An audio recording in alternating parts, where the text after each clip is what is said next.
Bonjour à tous, bienvenue dans une autre liste d'animes très spéciale sur notre chaîne. Aujourd'hui, nous allons parler d'anime. Le personnage principal est un roi démon. Si vous aimez ce type de contenu, abonnez-vous et laissez votre like et maintenant commençons la vidéo.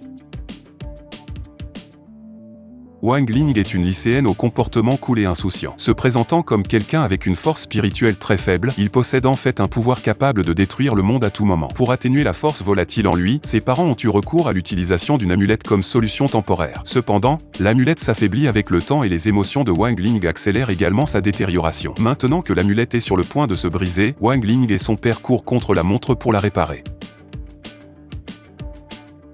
Ayant atteint le sommet du potentiel humain, Varvato était si puissant que le reste de l'humanité a commencé à l'appeler le Seigneur Démon, à la fois craignant et respectant son influence écrasante. En conséquence, il s'est senti aliéné de ses semblables, l'amenant à désirer une véritable compagnie, un égal qu'il pourrait appeler un ami. Espérant que son destin changera dans sa prochaine vie, Varvato décide de recommencer à zéro et se réincarne 3000 ans plus tard en Aer des Météores, le fils d'un couple apparemment ordinaire dans une ville rurale. Malheureusement, il se rend compte que même après s'être affaibli, sa force éclipse toujours tout le monde à cette époque. De plus, son manque de compétences sociales l'empêche d'atteindre son objectif de se faire des amis. Mais le pire de tout, les répercussions de l'abandon soudain de son ancien poste ont commencé à le ronger de certaines des manières les plus inimaginables possibles.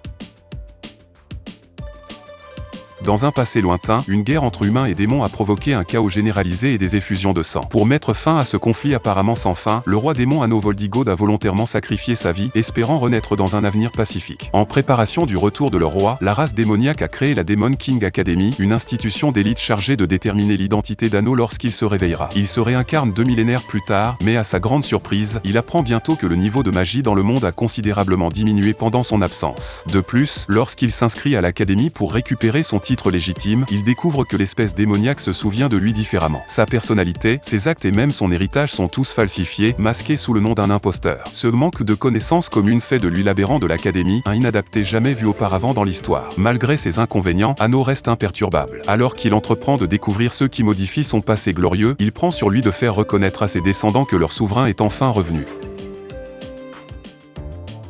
William Twining, 17 ans, est fier de sa lignée ainsi que de son dévouement à la science moderne. Lorsqu'il apprend que sa famille a fait faillite, le noble pompeux est confronté à la réalité qu'il ne peut plus payer ses frais de scolarité ni le mode de vie auquel il est habitué. Dans une recherche désespérée d'objets de valeur dans son manoir, William découvre une pièce cachée et invoque accidentellement l'arrogant démon Dantalion, le grand-duc de l'enfer. Apparemment, Lucifer, le souverain de l'enfer, est tombé dans un profond sommeil. En son absence, seul elle, Électeur, humain, a le pouvoir de choisir un successeur temporaire, ce qui est la cause de tensions parmi les démons. Bien qu'on lui dise qu'il est le descendant direct du roi Salomon et qu'il a une autorité inébranlable dans le monde souterrain, William refuse de le croire. Tout en niant l'existence de la magie et du surnaturel, le réaliste provocateur ne parvient pas à reconnaître qu'il est au centre de la bataille en cours entre le paradis et l'enfer.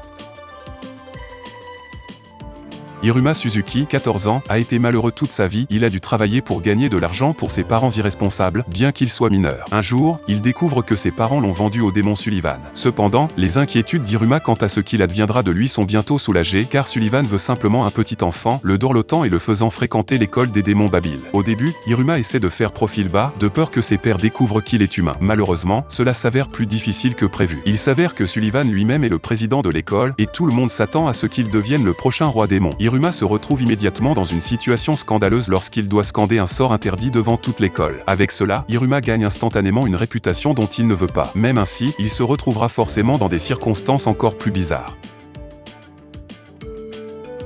La lycéenne Nanami Momozono a eu pas mal de problèmes ces derniers temps, à commencer par son père absent qui est tellement endetté qu'il perd tout. Opprimée et sans abri, elle rencontre un homme harcelé par un chien. Après l'avoir aidé, elle explique sa situation et, à sa grande surprise, il lui offre sa maison en signe de gratitude. Mais lorsqu'elle découvre que la dite maison est un sanctuaire délabré, elle essaie de partir, cependant, elle est attrapée par 2 esprits du sanctuaire et un renard familier nommé Tomo. Ils la confondent avec l'homme que Nanami a sauvé, le dieu de la terre du sanctuaire, Mikage. Réalisant que Mikage a dû l'envoyer là-bas en tant que dieu de remplacement, Tomo part brusquement, refusant de servir un humain. Plutôt que de redevenir sans abri, Nanami se plonge dans ses devoirs divins. Mais si elle doit assurer le bon déroulement des choses, elle aura besoin de l'aide d'un certain renard impétueux. Dans sa tentative tâtonnante de rechercher Tomo, elle a des ennuis et finit par sceller un contrat avec lui. Maintenant, les deux doivent parcourir le chemin de la divinité ensemble en tant que dieu et familier, mais ce ne sera pas facile car de nouvelles menaces surgissent sous la forme d'un Yuke qui veut dévorer la fille, d'un serpent qui veut l'épouser et des sentiments inattendus de Nanami pour son nouveau familier.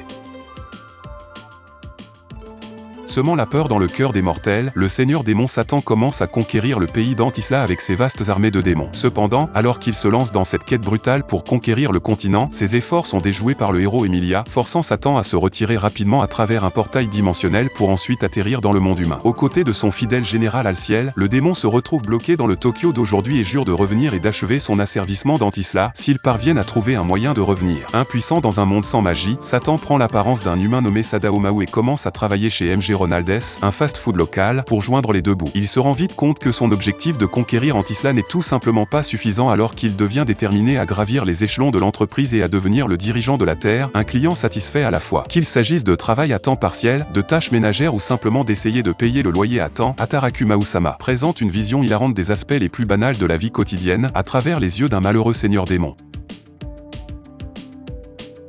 Dog Days se déroule dans le monde de Floniard, une terre alternative habitée par des êtres qui ressemblent à des humains, mais qui ont aussi les oreilles et la queue d'animaux spécifiques. La République de Biscotti, une union de citoyens ressemblant à des chiens, a été attaquée par les forces félines des Galettes Leo Knight. Dans un effort pour sauver Biscotti, la princesse Milior convoque un champion d'un autre monde afin de défendre son peuple. Ce champion est 5 Izumi, un lycéen normal de la Terre. Acceptant d'aider Biscotti, 5 récupère une arme sacrée appelée le Palladion et se prépare à la guerre. À Floniard, les guerres se déroulent sans faire de victimes et s'apparentent davantage à des compétitions sportives dans le but de collecter des fonds pour les royaumes participants. 5 réussit dans son rôle de champion de Biscotti, mais apprend qu'un champion convoqué ne peut pas être renvoyé dans son monde d'origine. Les scientifiques de Biscotti s'efforceront de trouver un moyen pour 5 de rentrer chez lui, mais jusqu'à ce qu'il trouve quelque chose, il doit servir la princesse Milior en continuant à se battre en tant que héros de Biscotti. La jeune détective Sonia Summers a été transférée à la périphérie de la ville portuaire de Libra après avoir semé le trouble avec ses supérieurs. La balance est séparée en deux secteurs, le supérieur, le centre de la richesse et de la politique, et l'extérieur. L'extérieur abrite le crime, la corruption et de curieux incidents impliquant des monstruosités ou des yokais. Chaque cas sur lequel Sonia travaille semble impliquer l'implication de ces mystérieuses créatures. Sonia croise la route de 3 yokais humanoïdes particuliers Ebem, Bella et Belo qui cherchent à protéger les humains et à lutter contre les yokais maléfiques qui les terrorisent. Vivant sous le nom de Yukeninjan, ils sont exclus par les autres yokais en raison de leur style de vie semblable à celui des humains et rejetés et blessés par les humains lorsqu'ils révèlent leur vraie forme. Malgré les difficultés auxquelles ils sont confrontés, ces 3 Yukeninjans vivent secrètement parmi les humains, continuant à poursuivre leur rêve de devenir un jour eux aussi humains. Dans un Tokyo futuriste et post-catastrophe, la Special Public Security 5th Division 3rd Mobile Assault Eight Uni, ou Uni-8, est une unité de police spécialisée dans le traitement des criminels qui utilisent une technologie portable dangereuse appelée Willware. Équipés de leur propre Willware, l'escadron est souvent critiqué par le public pour son insouciance et son mépris du protocole. Envoyé par le gouvernement en tant qu'agent d'infiltration avec des instructions spéciales des supérieurs, Azami Kazari est le nouveau membre de l'unité 8. Déterminée à redresser ce qu'elle s'attend à être un groupe d'imbéciles incompétents, elle trouve à la place une équipe d'experts bien intentionnés qui utilisent des méthodes très efficaces, quoique peu orthodoxes, entravées par des réglementations strictes. Avec leurs nouveaux membres à leur côté, Uni-8 combat le crime et surmonte des adversaires inattendus dans Active Red, Kido Kyususutsu et Ashigakari. Et c'était notre liste d'animes pour aujourd'hui. Si vous avez aimé la vidéo, n'oubliez pas de laisser votre like et également de vous abonner à notre chaîne pour toujours recevoir le meilleur contenu de vos animes préférés. Pour aujourd'hui on va rester ici, jusqu'à la prochaine vidéo qui sortira très bientôt.